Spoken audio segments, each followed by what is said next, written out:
Alright, back out in the garage.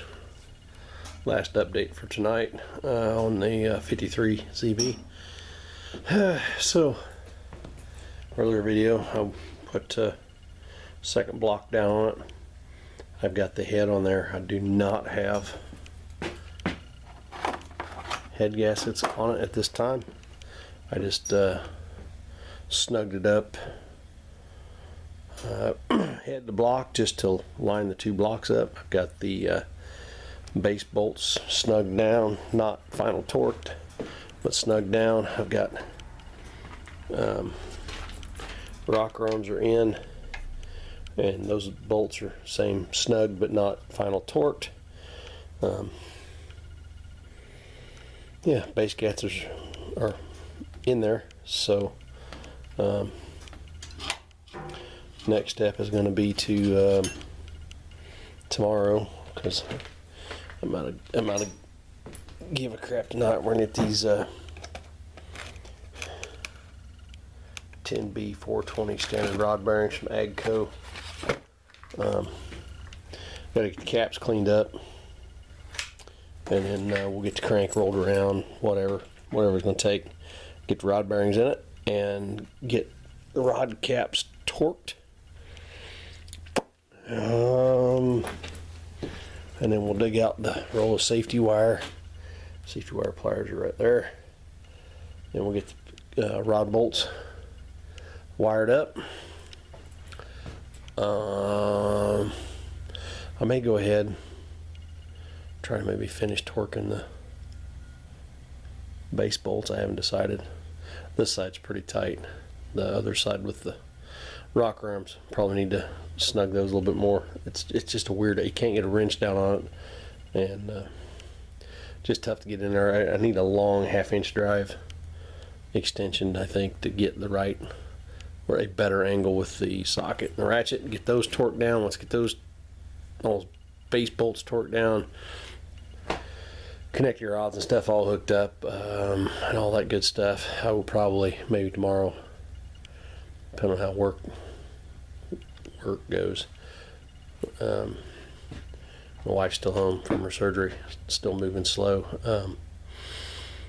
I'm probably going to work from home tomorrow if I get time. We'll see about getting some I think it's called Hylamar head gasket sealer stuff. Get those gaskets coated down real good. That might be what was on it.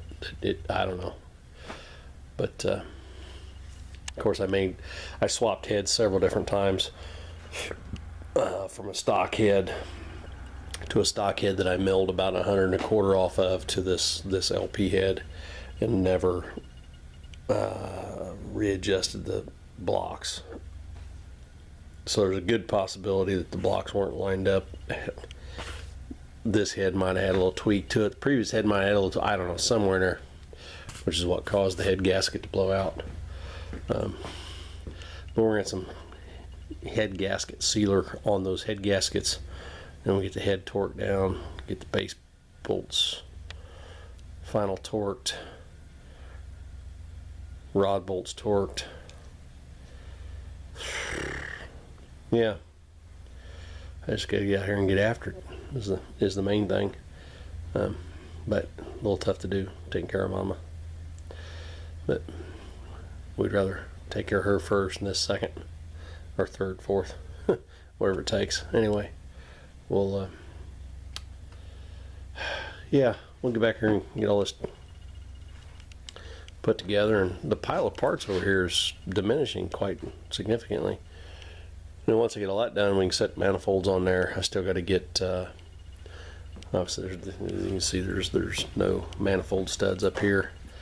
Get some new studs for that. Once I get new studs, then we can figure out what we're gonna have to do to get my modified overhead valve intake manifold to work with the stock exhaust manifold, because the overhead valve exhaust manifold, the spacing on the exhaust ports is different. I'm not sure. I don't know. One of these days I may see how hard it would be to make like an adapter plate or something to go between these blocks and like a complete set intake exhaust, whatever. So I got something that I can grind out, whatever. I might be able to do it on the blocks and the manifold to make the exhaust manifold work. I don't know. I'm not going to go that much effort on this thing. Try and get that intake on it and go from there. But yeah, so once I get all this stuff torqued down, and yeah, we're getting there, little by little. Anyway, 53 ZB project. I'll be back.